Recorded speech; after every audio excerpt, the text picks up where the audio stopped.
Buenos días. Les doy la más cordial bienvenida a este programa de Editorialmente, como parte de las actividades de difusión de la Dirección de Ediciones y Publicaciones de la Universidad Autónoma del Estado de Hidalgo, espacio en el que nuestros profesores investigadores están invitados a que compartan su experiencia y nos platiquen un poco acerca de sus trabajos publicados. Soy el doctor Joselito Medina Marín, subdirector de Ediciones y Publicaciones, y el día de hoy estaremos hablando del libro José Revueltas, Letras Rescatadas, resultado del trabajo que realizó la doctora Rosa María Valles Ruiz, de quien me permitiré dar una breve semblanza de su trayectoria académica. La doctora Rosa María Valles Ruiz es doctora en Ciencias Políticas y Sociales por la UNAM, profesora investigadora de la Universidad Autónoma del Estado de Hidalgo. Es autora y coordinadora de 40 libros, 30 artículos en revistas indexadas, es miembro del Sistema Nacional de Investigadores, nivel 2, trabaja las líneas de investigación, género e historia, análisis del discurso, movimientos estudiantiles, historia oral y medios de comunicación. Es biógrafa de Hermila Galindo Asista, la feminista más relevante de la Revolución Mexicana. Ha recibido diversos reconocimientos, entre ellos el primer lugar a su tesis de doctorado por el Instituto Electoral del DF, la medalla al mérito Hermila Galindo del Congreso de la Ciudad de México y el doctorado honoris causa del claustro doctoral Asociación Civil. Bienvenida, doctora, y muchas gracias por su presencia en este programa. Muchas gracias por la invitación, Joselito. Encantada de estar con ustedes. Muchas gracias. Hablando, doctora, acerca de esta publicación que lleva por título José Revueltas, Letras Rescatadas, ¿cuál fue la motivación para redactarlo, para escribirlo? Bueno, creo yo que hablar de José Revueltas no solamente es hablar de José Revueltas, sino hablar de la familia Revueltas, porque resulta que de una familia de 12 hijos, ¿sí?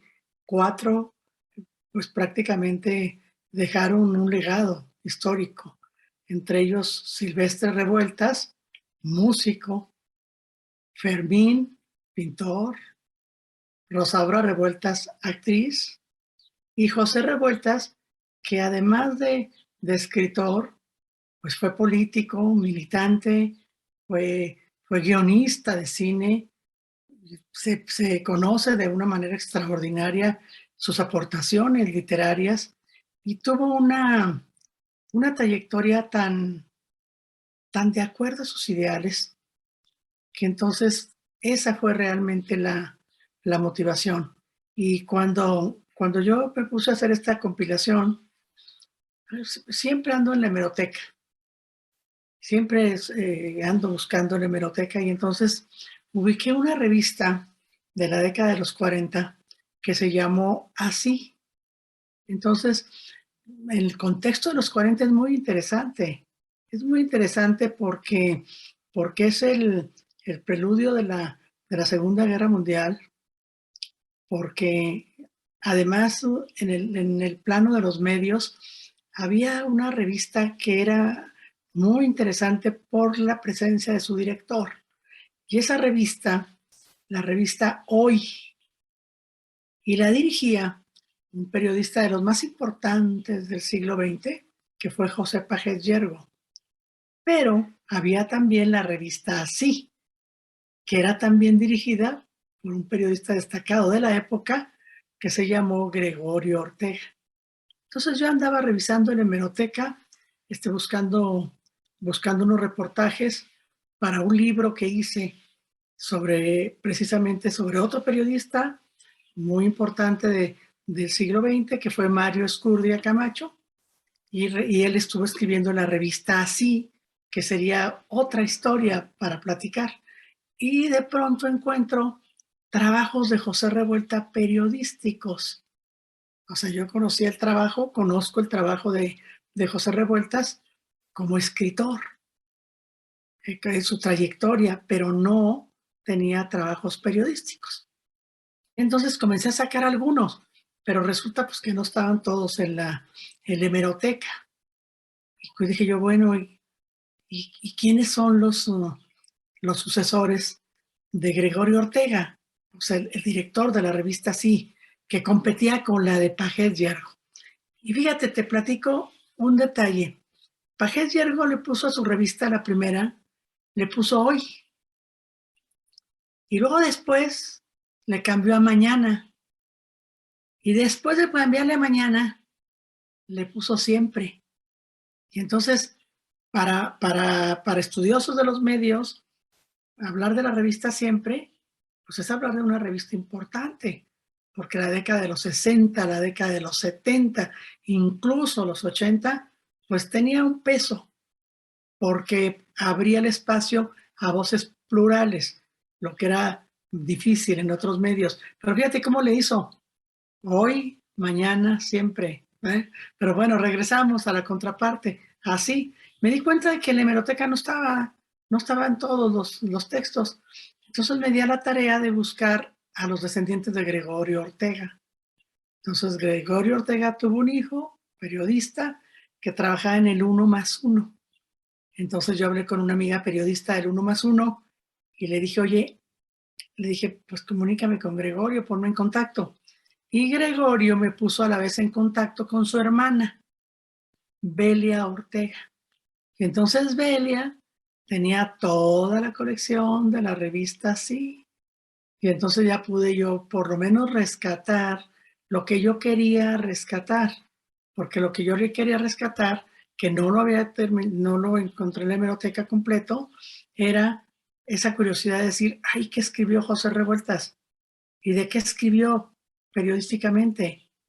O sea, de ahí sale, ¿no? Y comienzo a juntar todo el material.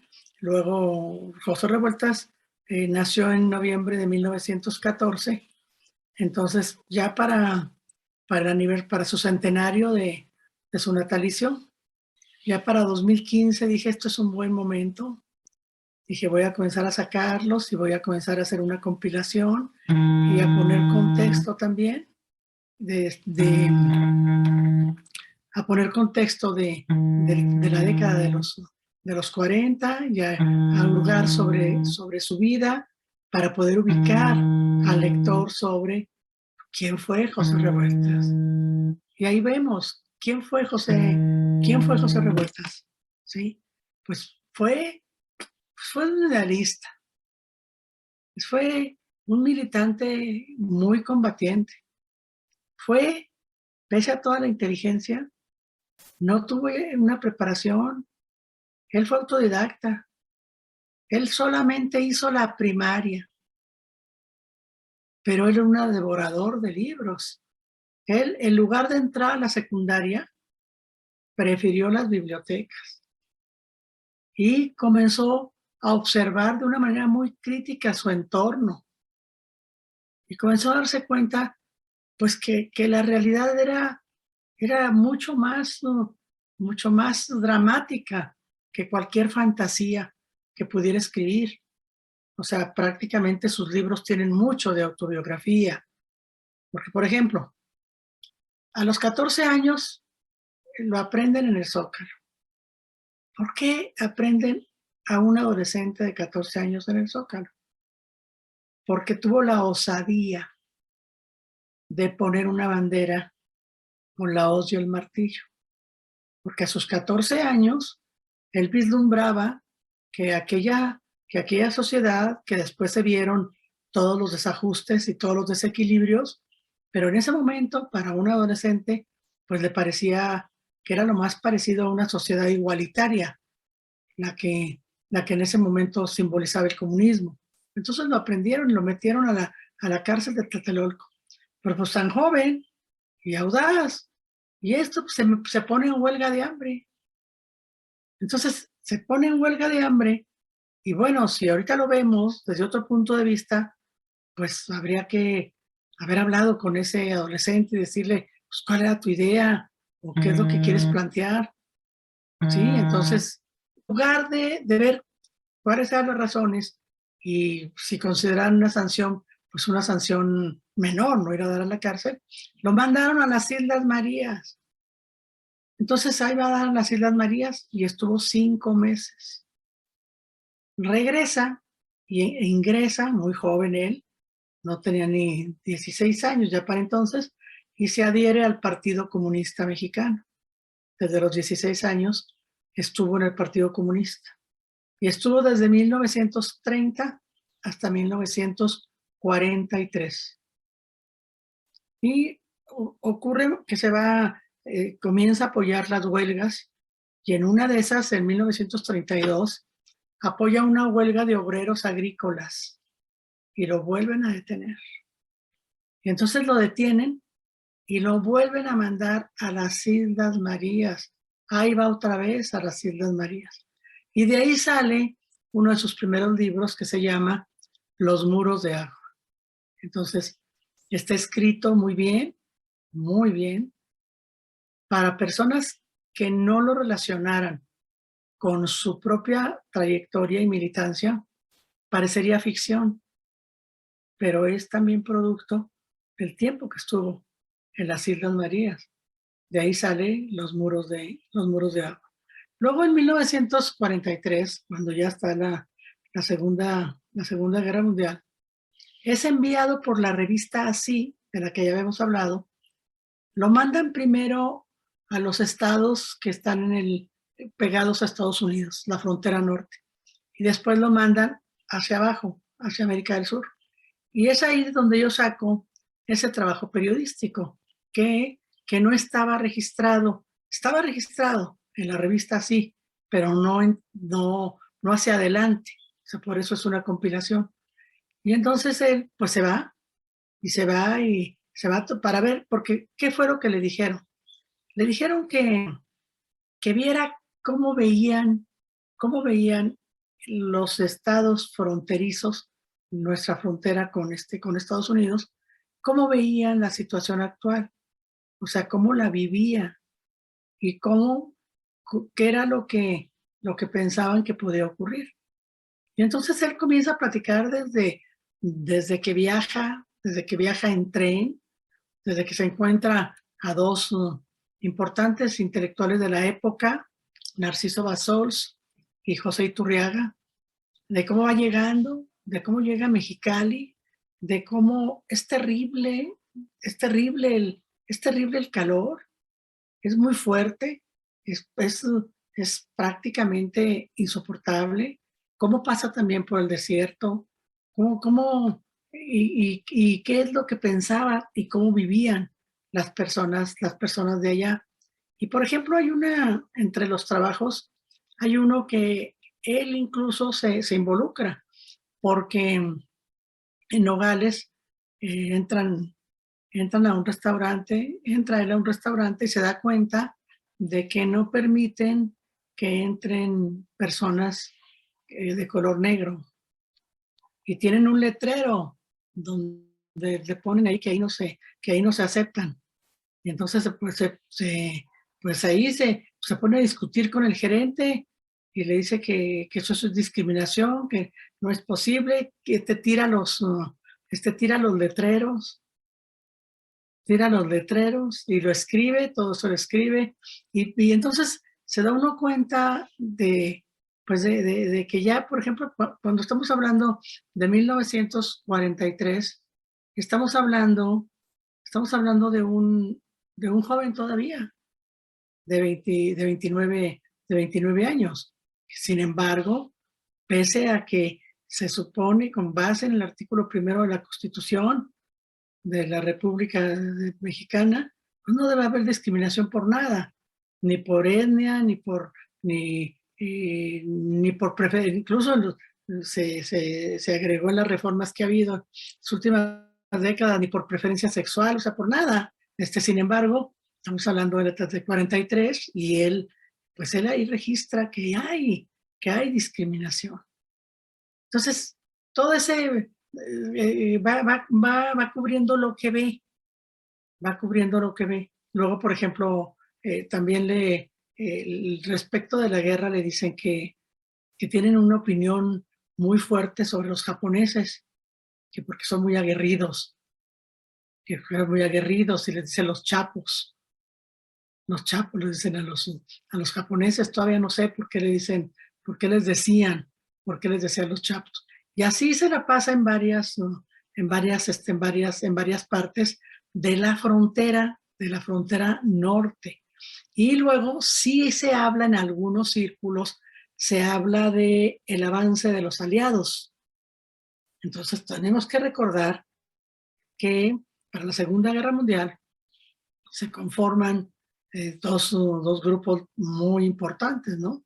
Por un lado, los que están apoyando a la Alemania de Hitler, ¿sí? Que sería Italia con Mussolini, ¿sí? Pero por otro lado, los aliados, y en los aliados está Estados Unidos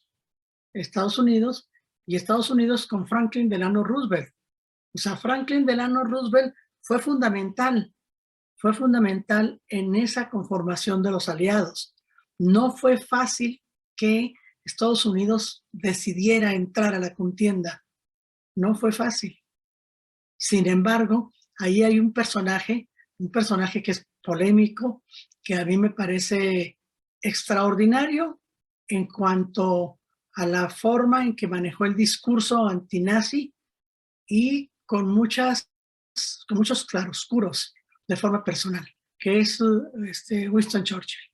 Porque Winston Churchill, que el primer ministro de Reino Unido, de la Gran Bretaña, pues él estuvo a punto y con muchas influencias.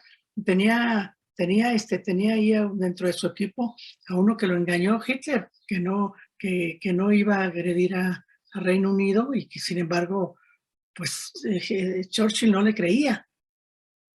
Entonces fue de los más importantes para poder conformar los aliados.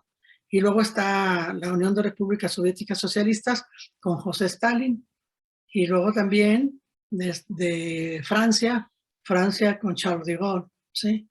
Entonces los aliados son esos cuatro. Entonces los aliados logra Churchill es quien logra que Estados Unidos entre a la contienda y del lado de los aliados.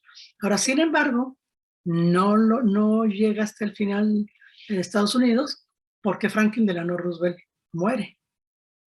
Y entonces entra Truman, entra Harry Truman. Entonces, ya en las fotografías que vemos, hay algunas donde está Delano Roosevelt en las primeras pláticas, pero ya en las últimas, pues ya había muerto, pero ya había un compromiso. Entonces entra Harry Truman, el sucesor de Franklin Delano Roosevelt, ¿no?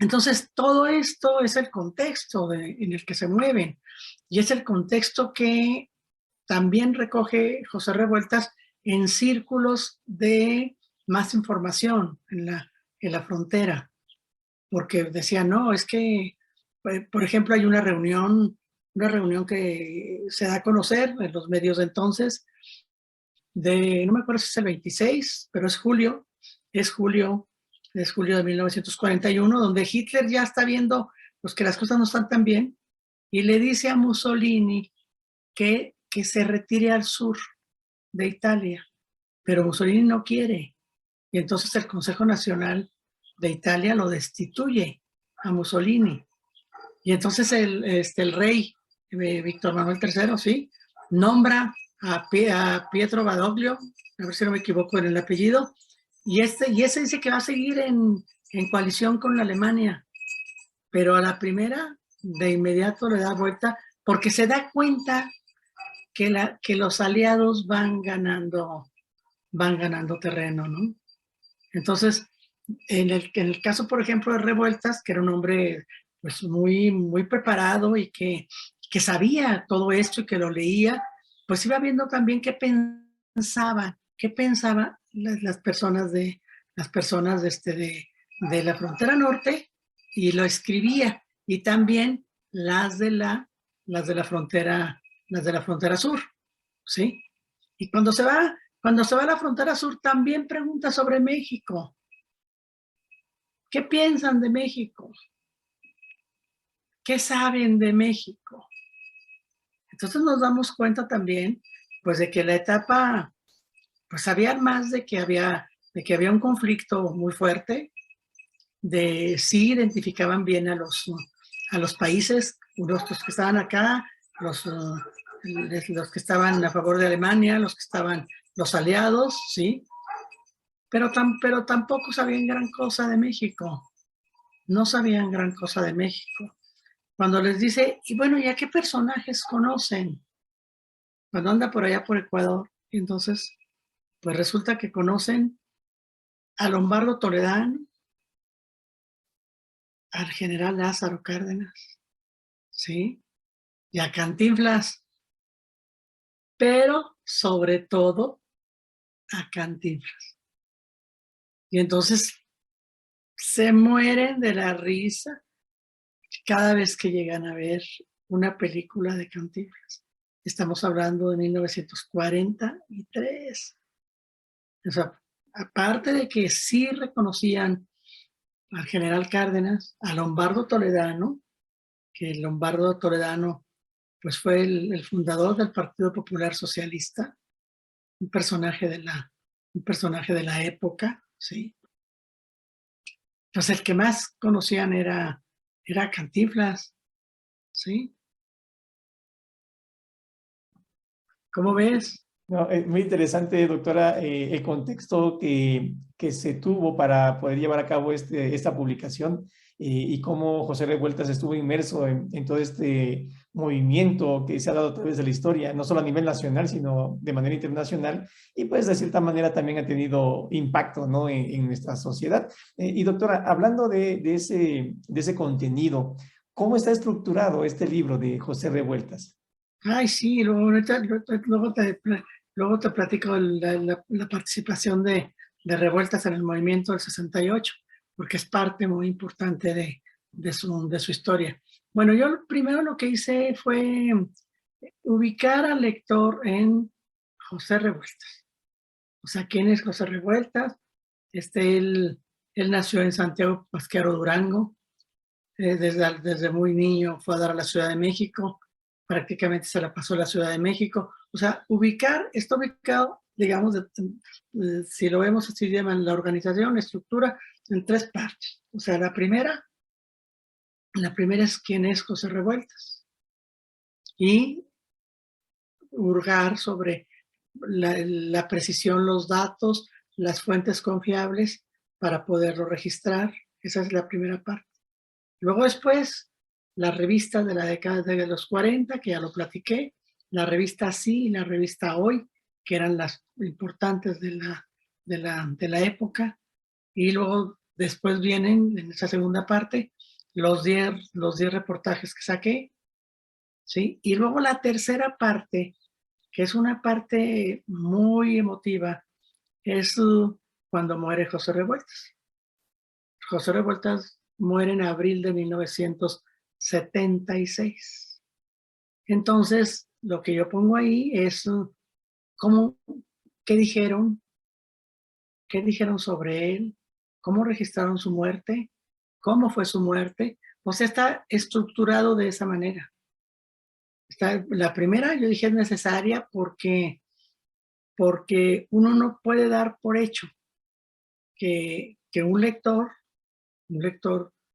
universitario, como serían los lectores de nuestra universidad, sepan quién fue José Revueltas, sepan cómo fue que escribió Los muros de agua, que ya lo platicamos ahorita, o cómo fue que escribió otro que ahí es fundamental porque él acepta la invitación de Pedro Ramírez Vázquez, un arquitecto de los más famosos de México, ¿sí?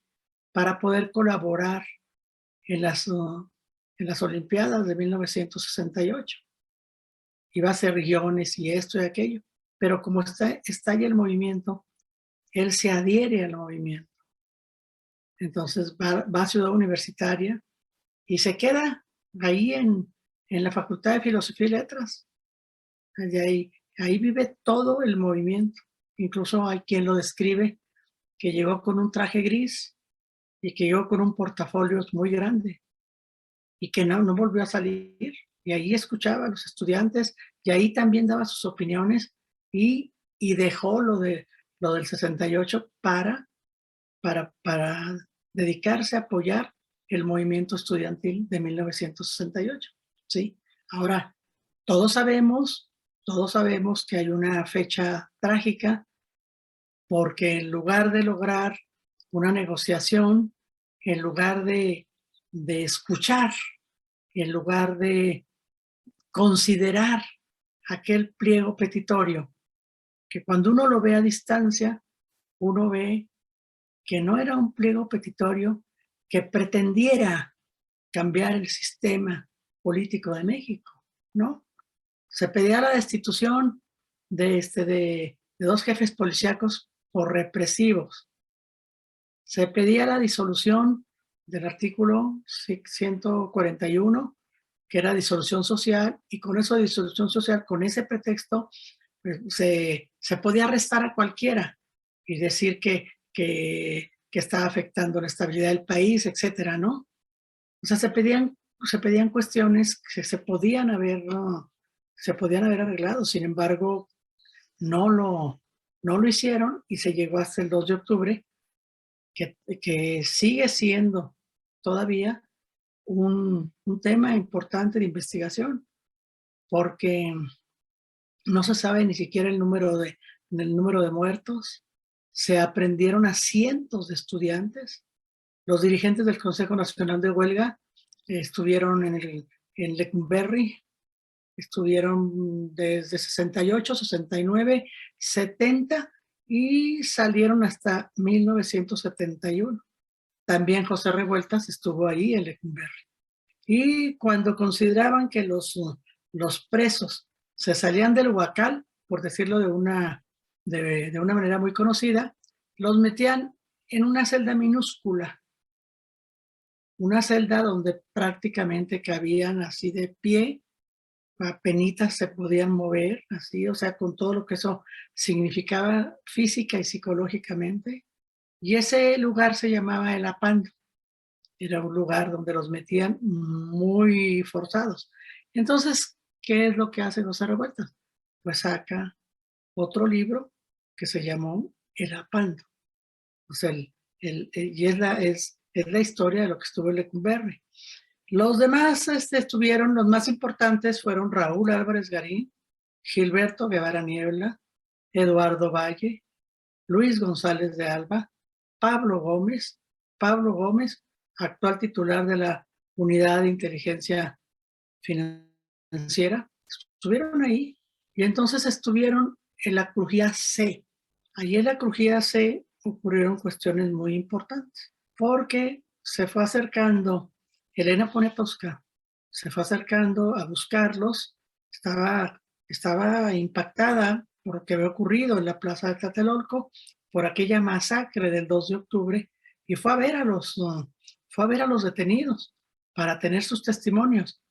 Pero entonces no se acostumbraba como hoy, que a donde que vayamos nos dice su identificación y sacamos la del INE. Casi no nos podemos mover ni decir que somos nosotros si no sacamos una identificación. Pues resulta que en 1968 no pedían identificación. Entonces Elena Poniatowska hace amistad con Manuela Garín. Manuela Garín era la madre de Raúl Álvarez Garín. Manuela Garín, que es un personaje, ¿sí? Matemática muy importante, matemática de la UNAM, de las más destacadas, incluso organizó varios congresos, el primer Congreso Nacional de Matemáticas, vivió más de 100 años Manuela Garín, con una influencia sobre Raúl Álvarez Garín muy importante porque siempre se estaba hablando de los problemas del país, de los desequilibrios, de las desigualdades sociales, lo que formó mucho a Raúl Álvarez Garín. Y Manuela se hace amiga de Elena Poniatowska, y entonces Manuela tenía una hermana que se llamaba Esther Garín, y Elena Poniatowska entraba a Lecumberri con el nombre de Esther Garín, y no sabían, los de ahí, pues como no pedían identificación, pues la que llegaba era Esther Garín. Y ella comienza a sacar ahí todos los testimonios, y gracias a todo eso es como sale, como le sacan el libro La Noche de Tlatelolco, que es un libro imprescindible para conocer las vivencias de los detenidos, su participación Y desde luego ahí estaba también José Revueltas. Está también en el libro La noche de Tlatelolco, ¿sí? Entonces esa parte de José Revueltas en el 68, pues es fundamental. Ahora, él era sumamente inteligente porque también se dedicó a hacer guiones de cine y también con un escritor muy conocido que se llamó Luis Espota.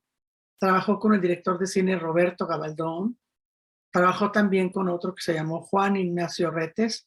O sea, realmente tiene una trayectoria muy amplia, ¿sí? Muy amplia, muy fructífera y que tiene un sello. Y el sello es la crítica, la crítica, el saber en qué país está ubicado, ¿sí? El ser un hombre honesto, siempre fue un hombre honesto. Entonces es un personaje realmente pues fuera de serie. Así es. Sí, muy interesante toda la vida que tuvo José Revueltas en sus diferentes fases, ¿no? Porque incluso, como comenta doctora, guiones de cine también estuvo inmerso en ese tipo de áreas y bueno, es algo que habla de su trabajo muy prolífico, ¿no? Que él tuvo. Y hablando de ese contenido muy interesante para el público que nos escucha, ¿quién considera usted que sería aquellos interesados en leer esta obra, doctora? Ay, pues yo, no nada más son los estudiantes, o sea, no pues los docentes, los padres de familia, o sea, de manera, eso es para un público en general. Ahora fíjate, hay un detalle que a mí me gustó mucho, que fue la portada que la hizo Raúl Servín, ahí en la Dirección de Edición y Publicaciones. Me encantó. Mira, ya que tengo el libro, y mira, me encantó porque con unos cuantos rasgos que le puso, se puede como ubicarlo. Luego así era José Revuelta, o sea que traía una barba hacia abajo en piquito, con los lentes, o sea, me gustó mucho, mucho. Se me hizo de esas portadas que cumplen mucho con su función. O sea, de golpe, a los que no lo sepan quién es, pues les llama la atención porque dice, ¿quién será con esa imagen? Y luego ya entran a las primeras páginas y y se pueden interesar. Hay un artículo muy padre de esos, de este mismo, de estos rescatados, que le puse letras rescatadas, que es sobre Estados Unidos. Bueno, son varios de los que hemos platicado, pero ese de Estados Unidos es es una reflexión muy, que ahorita sería escrita hace cuántos años ya, 80 años, o así, ¿qué? 43, 8, 3, 8, 4, 12, sí, hace 80 años ya, vamos para los 80 años. Habla con Estados Unidos y dice que la frase esa de ese pobre México, tan cerca tan lejos de Dios, tan lejos de Dios, tan cerca de Estados Unidos. Y él dice que la dijo Porfirio Díaz, dice José Revueltas. Y entonces a partir de la frase, dice que es una frase desafortunada, que realmente lo que No, pues muy interesante, doctora, todo esto que nos comenta. De hecho, el tiempo se va súper rápido, por eso no nos percatamos muchas veces de cómo avanza, pero es interesante la vida de José Revueltas, todo lo que él ha desarrollado y este libro que usted presenta, pues es una obra que nos sirve de mucho para poder comprender también de muchas de las situaciones que él publicó, que él trabajó y para estar también enterados, ¿no? De todas esas vicisitudes que se vivieron en ese entonces, desde su paso por la cárcel, que podríamos decir, es un escritor, jamás pisó la cárcel, pues vemos los movimientos en los cuales estuvo él inmerso y defendía sobre todo el pensamiento, ¿no? Que él tenía adhiriéndose a esas militancias políticas, pero también cómo defendía ese racismo que aún existía y bueno, y muchas veces todavía existe, ¿no? En nuestras sociedades, afortunadamente, pero bueno, él tenía esa convicción, ¿no? De defensa de esos principios fundamentales como seres humanos que tenemos y bueno, tenemos que aprender, ¿no? De que a pesar de todo ese tipo de represión que existía en nuestro país, pues con esa valentía, sobre todo hablando de esos movimientos trágicos del 68, que son de las historias difíciles de nuestro país, de nuestra sociedad, pero bueno, él estuvo presente precisamente en estos movimientos. Sí, ¿sabes qué? Mira, por ejemplo, cuando ya te digo que al final hay una parte donde está la despedida y hay un detalle que te digo que fue abril de 1976 cuando él muere y era entonces el presidente era Luis Echeverría Álvarez. Entonces mandó al funeral en su representación al secretario de Educación Pública. El secretario de Educación Pública era Víctor Bravo Aguja. Entonces llevó un mensaje breve, pero casi no lo dejaron que hablara. O sea, lo interrumpían, o sea, no querían que hubiera una parte oficial, incluso ahí dijeron, no sé, que cómo era que lo iban ahora a reconocer, ¿verdad? Cuando en su vida pues lo habían encarcelado, lo habían reprimido, habían menoscabado su propia dignidad y que para él lo más importante era la libertad de poder pensar, la libertad de actuar. Y era un idealista porque al final también de cuando hablaba siempre decía que había esperanza, o sea, y que esa no debía de perderse nunca y que había que seguir luchando porque pensar en un mundo mejor era la mejor utopía por la que cualquier ser humano podía seguir caminando, incluso en el desierto, ¿sí? Pero te digo, ahí en el funeral prácticamente lo callaron así, no lo dejaron que hablara y era un mensaje muy corto. Los mensajes del funeral son realmente extraordinarios. Son conmovedores, son conmovedores. Yo no podría decir si estuvo mejor este o aquel, no. Son realmente, porque fueron de compañeros que lo conocieron. Hay uno, por ejemplo, que es el de Manuel Dosal. Manuel Dosal fue su compañero ahí en Lecumberri. Y entonces decía que era un hombre muy generoso, que si algo podía caracterizar a José Revueltas era su generosidad, pero que esa generosidad solamente podía desembocar en un solo término, que era vivir realmente con libertad. No, muy interesante, doctora, todo eso que nos comparte y la invitación al público que nos escucha a que consulten esta maravillosa obra, conozcan más acerca de José Revueltas y toda su aportación que él tuvo.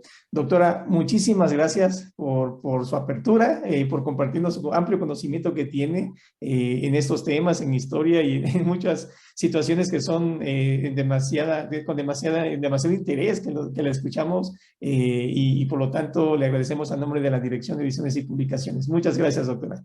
Gracias a ustedes, Joselito. Encantada. Sí, gracias. Agradecemos también al público que nos escucha en esta edición del programa Editorialmente, realizado por la Dirección de Ediciones y Publicaciones de la Universidad Autónoma del Estado de Hidalgo. Muchas gracias.